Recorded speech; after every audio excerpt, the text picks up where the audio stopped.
ми сьогодні говоримо про термінові речі.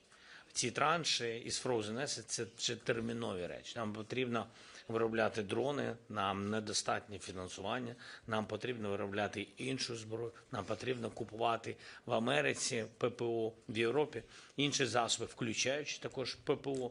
Ми розуміємо, що подарунків у нас немає. Дійсно, є підтримка, є двосторонні договори. У нас є двосторонні договори, security договори з багатьма партнерами, включаючи Нідерланди. Вони нам допомагають. Це така дійсно хороша підтримка. І в цих рішеннях дуже важлива єдність. І навіть там, де є якісь загрози щодо зменшення, безумовно, треба проводити різного характеру консультації. Консультації, щоб зменшень було менше. Так, і це точно будь-яке зменшення не посилює нашу переговорну позицію. Але сьогодні Frozen Assets, вони могли би, напевно, якось збалансувати деякі зменшення в тих чи інших країнах. Тому що це була б дійсно така серйозна підтримка. Я не бачу без цієї підтримки можливості стояти міцно, економічно міцно для України. Я не бачу, що ми зможемо покрити такий дефіцит якимись незрозумілими альтернативами або незрозумілими обіцянками. Тобто ми розраховуємо, може, які є, не може, а ми знаємо, деякі європейські інструменти, альтернативи, щоб мати відповідну суму.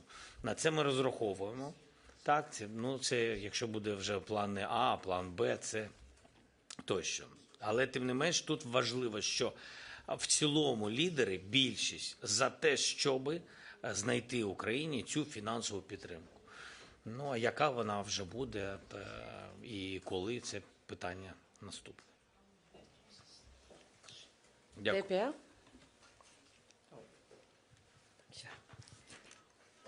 Yes, Annette Birschel, German news agency DPA. I have a question for the Ukrainian President, Mr. Zelensky. This is about the planned international security forces. Do you know which countries already said that they would actively taking part in that force, and especially if Germany is taking part in that international security forces? And then also the question to Minister President Schoof, are the Dutch taking part in that forces and sending troops? Thank you. Oh, please. I take the floor first then. It's important to see that that also yesterday evening in Berlin, the security guarantees became very strong. And it's important because it is not only coalition willing, but it also relates to a strong Ukrainian army, and it also relates to monitoring, US-led, and also the strong support from the US. And that whole package is, and I want to underline that, is very important because that gives the real opportunity for the president of Ukraine to negotiate with Russia in the well, it's not comfort because it's a terrible situation, but that you know that your country is going to be secure, and that therefore peace talks can actually happen, and maybe a ceasefire. There is a glimmer of hope. Let's put it that way. I always said that we were involved in the coalition willing process from the beginning, and very actively. And we were involved in the planning process. And we know what technically we can do.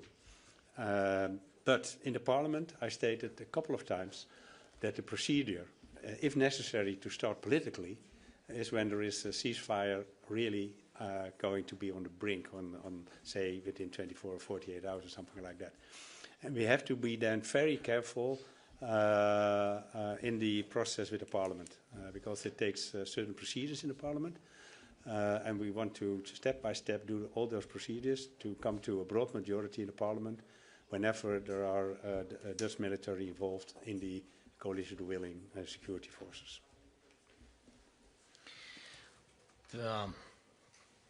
Just to add some details, what Dick already said. So we have, 30 countries plus in coalition of the willing.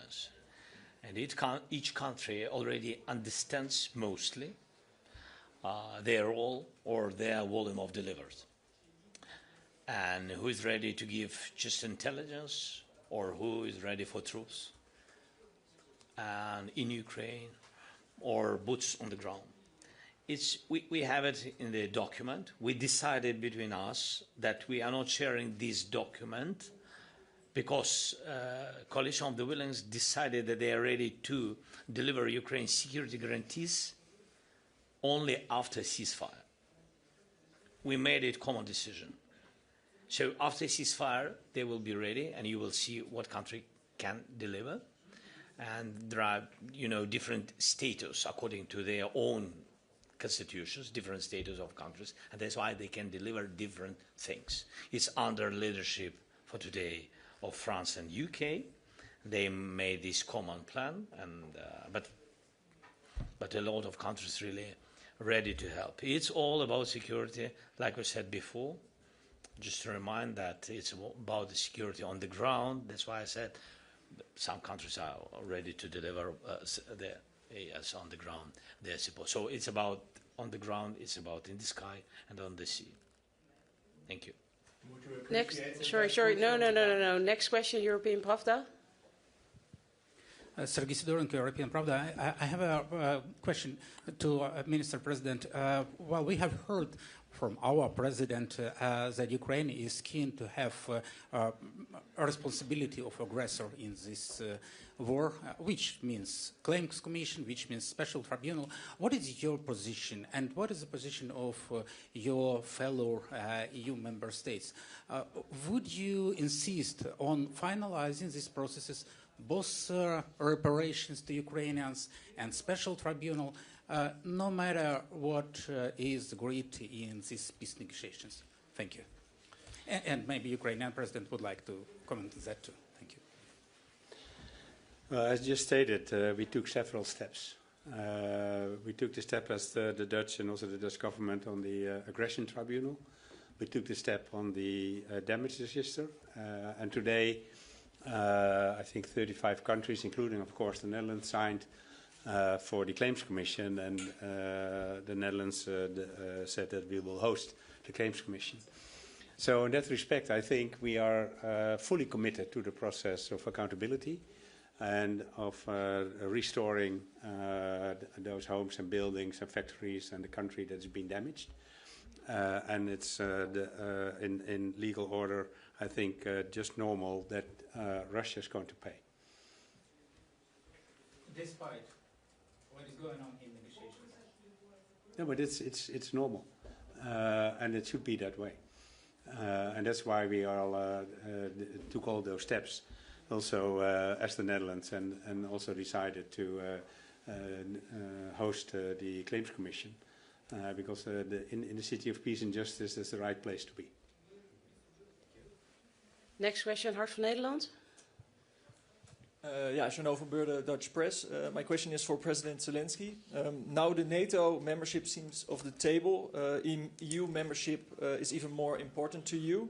The Netherlands are holding back from an EU membership for Ukraine. How does that feel to you, and what's your plan to change that?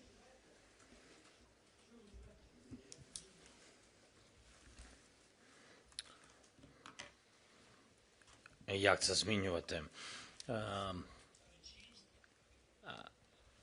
Європейський Союз, продовжуючи відповідати на питання, яке було щодо гарантій безпеки і щодо Coalition of the Willing. Так ось, у нас є кілька блоків гарантій безпеки, які невід'ємні для безпеки в Україні. І це Coalition of the Willing, це те, що може дати Європа плюс. Є інші країни, які в коаліції, як я і сказав, що з різним своїм статусом, з різною конституцією. Є і Канада, є і Японія, які є членами коаліції на сьогодні. І я думаю, що вони, кожна з цих країн буде демонструвати, незважаючи на те, що вони не в Європі, вони будуть демонструвати свою підтримку. Другий або номер один – це гарантії безпеки двосторонні від Сполучених Штатів Америки. так, Article 5 like, or Article 5 mirror, як це називається.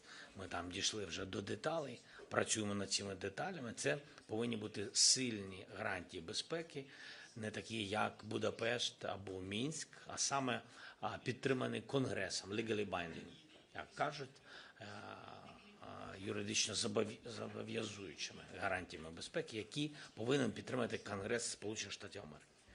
І сильні гарантії для України – це гарантії Європейського Союзу, економічні, передусім, гарантії безпеки для України. А це членство в Європейському Союзі. Ми розглядаємо все це як блок гарантій безпеки. І вважаємо, що якщо наші партнери готові підтримати гарантії безпеки для України, то наше відношення, що наше членство в Європейському Союзі партнери підтримують. Не можу сказати, коли, які ще можуть бути умови ті чи інші, але це рамкове наше розуміння і багатьох, до речі, партнерів і щодо гарантій безпеки. May I just add one thing, and that's it because in the question there was, I think, a mistake. The Dutch are fully supportive of Ukraine for membership for the European Union, and we don't block anything.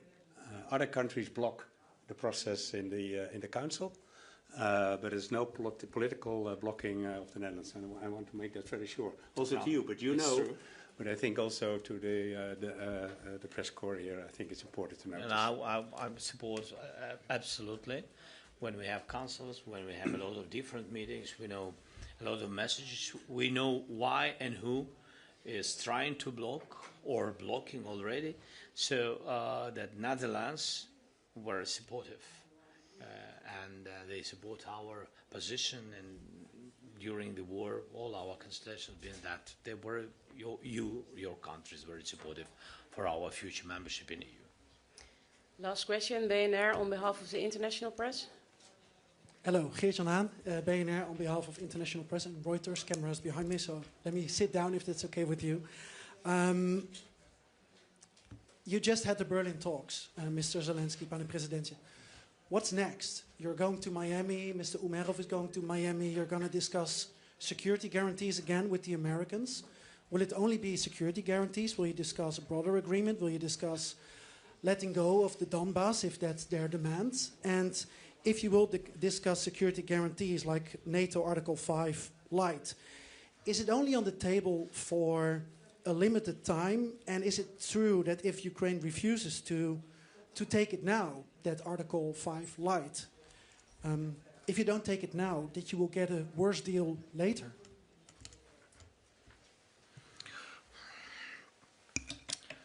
Багато запитань, якщо можна, я спробую відповісти загальний настрій, тому що складно сказати, на скільки років це, ми це ще не обговорюємо. Чи це буде обмежено якимись роками, ті чи інші гарантії, або ні. Єдине, дуже важливо для нас було, що повинно бути проголосовано в Конгресі. Ми віримо, що такі гарантії будуть працювати. Хоча ми всі розуміємо, що це Росія і це агресор, чи зупинять їх в майбутньому ті чи інші гарантії. Безумовно, ми чітко з вами не знаємо. Тому ми і хочемо всі гарантії мати блок. Тобто це Article 5 like, як будуть реагувати партнери. Ми хочемо розуміти, як буде реагувати на повторну агресію, якщо, припустимо, вона буде. Coalition of the Willing. Я, до речі, такі самі питання, які ви ставите мені, повірте, я ставлю партнерам. Вони, може, не дуже комфортні, такі запитання, але дуже важливо, щоб люди знали. Люди знали, що це значить. А відповідь одна. Якщо буде агресія, як буде реагувати Сполучені Штати Америки? Якщо повторна агресія, як будуть реагувати партнери європейські? Так? Як буде реагувати світ? Санкції, зброя, відповіді.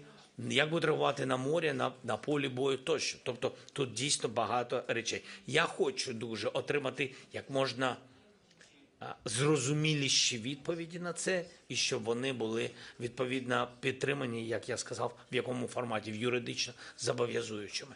Далі тут важливий момент, на що ми можемо розраховувати, тому що це вже спрацювало. Це наша армія. І ми говоримо, що це для нас гарантія безпеки. Армія спрацювала. І спрацював народ України, який мобілізувався. Розраховувати на те, що буде те саме, неправильно. Розраховувати треба на те, що є люди, які змінили професії, які навчились бути військовими, і вони після війни, це їх право, повернуться додому. Що може зробити партнери і Україна разом? Додаткове фінансування, запропонувати нормальні контракти для тих, хто хоче продовжувати служити. І просто не втратити цей досвід, який вони набули. Нехай через цю трагедію, нехай через війну, але багато з них набуло цього досвіду, особливо в цій новій технологічній війні. Тобто це для нас гарантія безпеки. Наша армія, яка підтримується фінансово різними форматами. І на це треба також знаходити підтримку. Ось такі приблизно гарантії безпеки. Як я і сказав, членство в Європейському Союзі, тому що це геополітичне рішення. Це незмінний курс для нашого народу, це незворотні кроки, це економіка для нас, це великий ринок. І саме ця економіка дасть можливість зростати, економічно зростати для України, яка потім ці цифри повинна також витрачати на армію. Безумовно, і на відновлення, на багато різних речей. Тобто це ціла дискусія, те, що ви запитали, ціла дискусія. І от такі дискусії ми проводили з американцями, і в Майамі мене там не буде, будуть переговорні групи, вони будуть мати фідбек від русських, я думаю, і будуть проговорювати кілька документів і гарантій безпеки, і економічне відновлення, так, і 20 пунктів цієї рамкової угоди. Thank you. And that concludes the press conference. Thank you. Thank you. Great. We're going to have lunch. Okay. Understood. Yeah. Thank you so much. Bye-bye. Bye-bye.